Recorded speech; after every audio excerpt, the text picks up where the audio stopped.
अनंत करुणानिधि, वात्सल्य वारिधि, सिद्धांत पारगामी, धर्म के स्वरूप को स्पष्ट दर्शाने वाले वीतराग भगवान महावीर स्वामी को भावों से वंदन करती हूँ।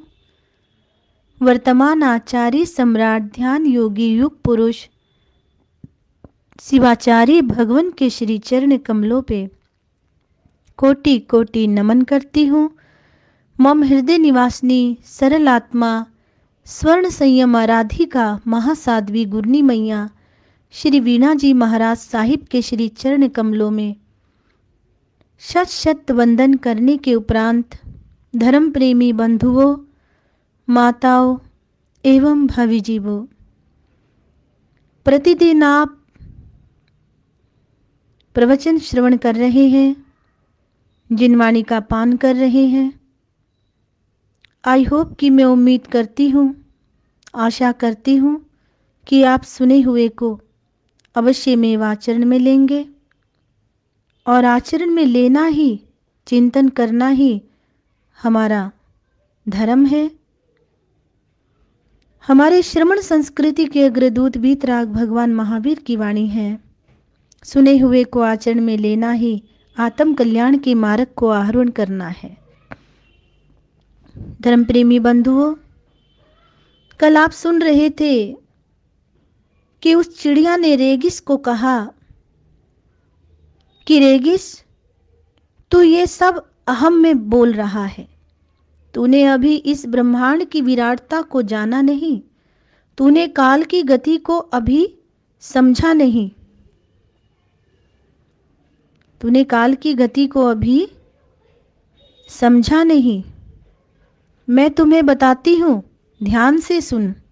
चिड़िया कह रही है, कहती है चिड़िया कि यहाँ से बहुत दूर सिंहपुर नाम का एक देश है। वहाँ एक पहाड़ है। वे पहाड़ 200 मील का लंबा चौड़ा तथा ऊंचा है। उस पहाड़ पर एक पक्षी 1000 वर्ष के बाद आता है और उस पहाड़ पर अपनी चोंच रगड़ता है। इस तरह 1000 वर्ष के बाद वह पक्षी फिर उस पहाड़ पर आकर अपनी चोंच रगड़ता है। वह भी केवल एक ही बार इस तरह, वह भी केवल एक ही बार चोंच रगड़ता है उस पहाड़ पर। गौर करना धर्म प्रेमी बंधुओं, वो चिड़िया राजा रेगिस को क्या समझा रही है।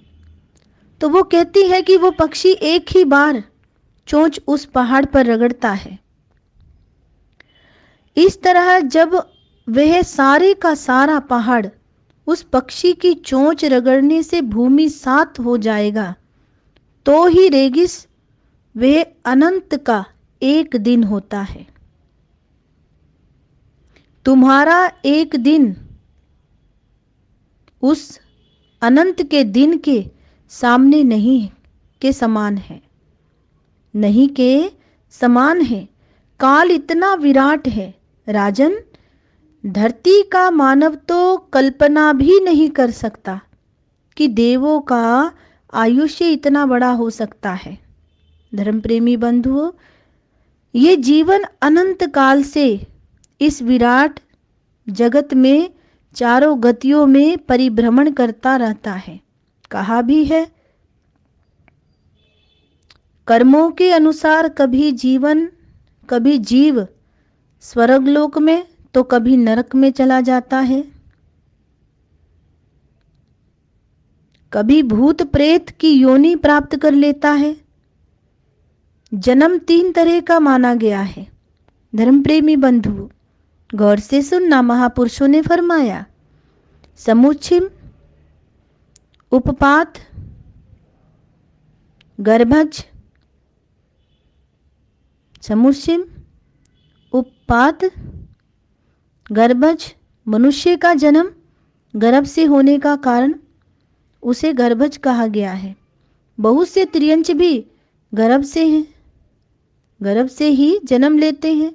जो बिना गर्भ के ही पैदा होते हैं उन्हें छमुरछिम कहा है। जैसे जोहड़ में रात ही रात में मेंढक पैदा हो जाते हैं तालाब में, छमुरछिम जीव केवल जल और पृथ्वी के संयोग मात्र में ही उत्पन्न हो जाते हैं। जहाँ मेंढक ने पहले कभी अपने शरीर के परमाणुओं को छोड़ा हो तो वो फिर जल के साथ उनका संबंध हो जाए तो वहाँ योनि स्थान बन जाता है। कोई ना कोई जीव वहाँ आकर पैदा हो जाता है। ऐसे जन्म को जैन शास्त्रों ने, महापुरुषों ने छमुरछिम जन्म कहा है। छमुरछिम जन्म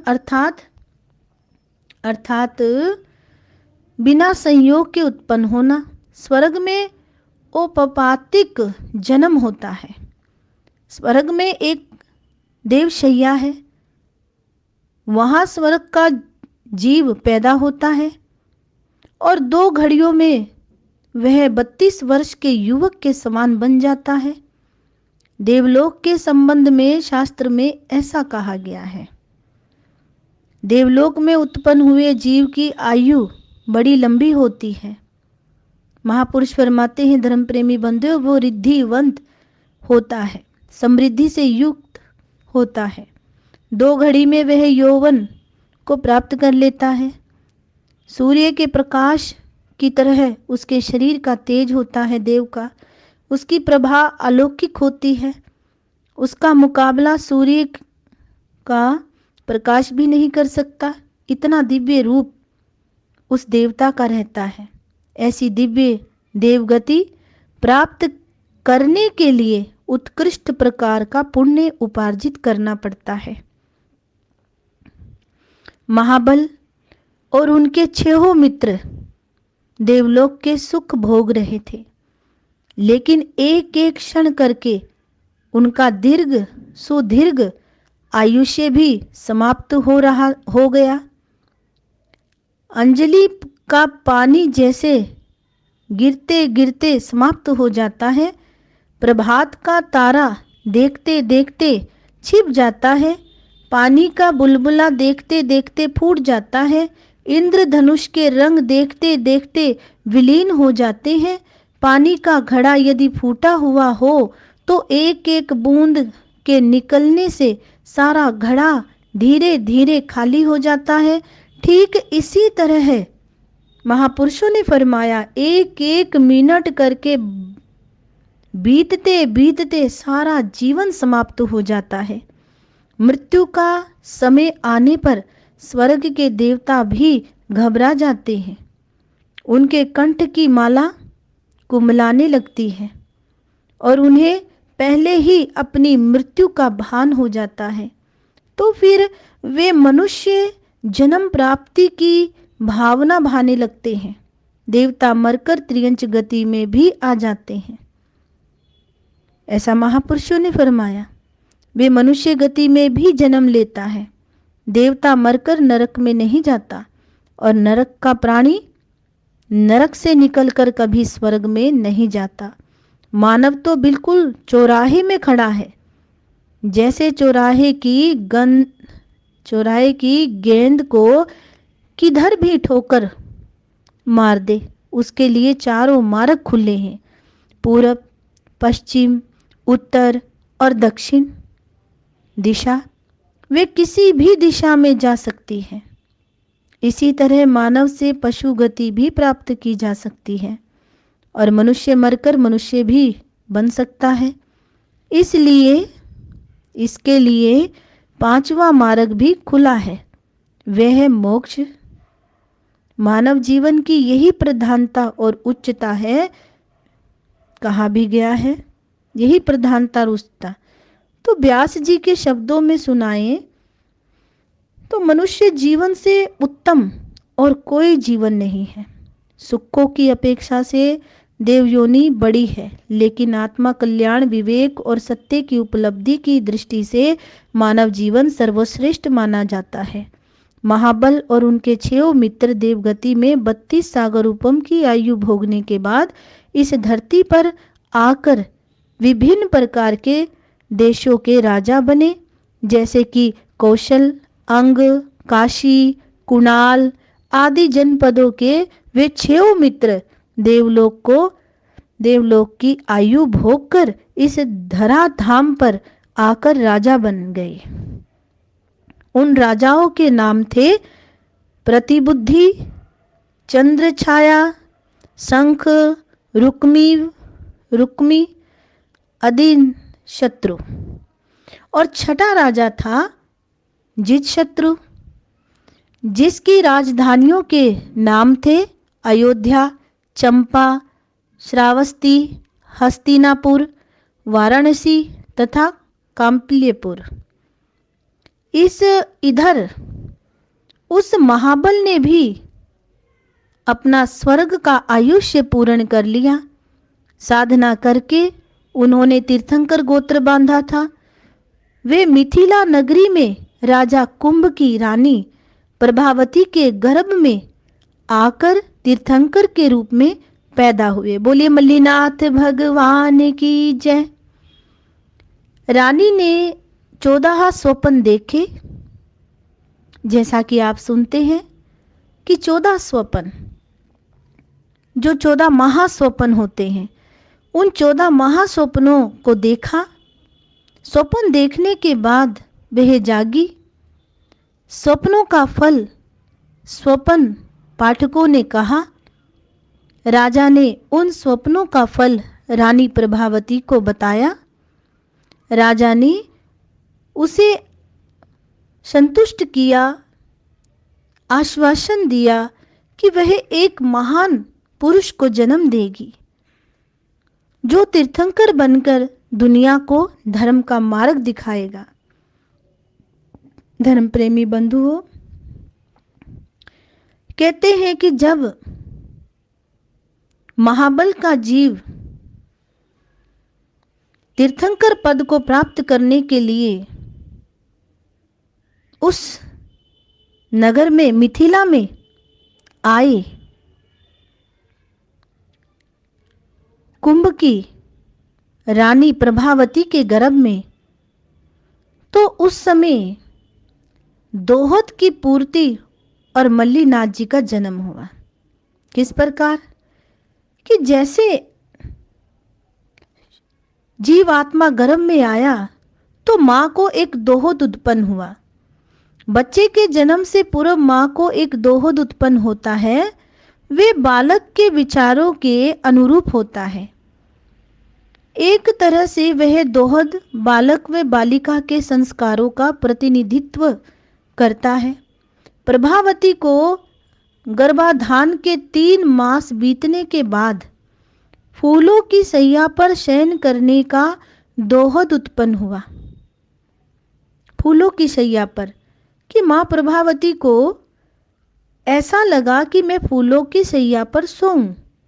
उसके हृदय में ये भी कामना जागी कि वह फूलों की माला हाथ में लेकर उन्हें सूंघे, और वे फूल भी 5 रंगों के हों, तथा वे फूल केवल मिथिला के ही नहीं हों, इस लोक में जहाँ जहाँ भी फूलों के बाग बगीचे हों वहाँ से इकट्ठे किए हों।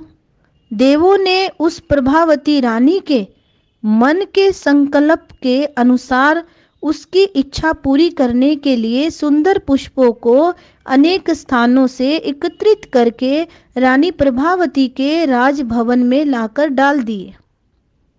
उन फूलों की मालाएं बनाकर उसने उन्हें सूंघा। इस तरह उसका दोहद संकल्प पूरा हुआ। 9 महीने और कुछ दिन बीतने पर मार्गशीर्ष एकादशी के शुभ दिन रानी प्रभावती ने एक सुंदर कन्या को जन्म दिया। उस समय अश्विनी नक्षत्र का चंद्रमा के साथ योग था। सभी दिशाएं स्वच्छ थी। आकाश में धूल के कणों का नामो निशान भी नहीं था। शकुन भी सब अनुकूल थे। ग्रह भी उच्च स्थानों पर थे। कन्या का नाम बाद में मल्ली रखा गया। दोहत के अनुसार माता पिता ने उस कन्या का नामकरण मल्ली कुमारी के रूप में किया। बोलिए मल्लीनाथ भगवान की जय। इस तरह राजा महाबल का जीव एवं तीर्थंकर गोत्र के प्रभाव से मल्ली तीर्थंकर के रूप में संसार में अवतरित हुआ। आगे का वर्णन आप कल के प्रवचन में अवश्य में सुनेंगे। आज के लिए इतना ही। मल्ली जिन बाल ब्रह्मचारी, देखने को आए नर नारी। मल्ली जिन बाल ब्रह्मचारी, देखने को आए नर नारी। देखने को आए नर नारी, देखने को आए नर नारी। रानी प्रभावती प्यारी, देखने को आए नर नारी। रानी प्रभावती प्यारी, देखने को आए नर नारी।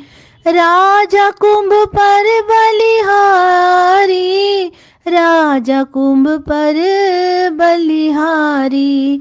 मल्ली जिन बाल ब्रह्मचारी, देखने को आए नर नारी। तो मल्लीनाथ भगवान का आज जन्म आपने ये सुना है प्रसंग। तो आज के लिए इतना ही कहूंगी, बाकी प्रसंग आपको कल सुनाया जाएगा इन्हीं शब्दों के साथ। बोलिए मल्लीनाथ भगवान की जय। इन्हीं वक्तव्यों के साथ विराम लेती हूँ। जय महावीर।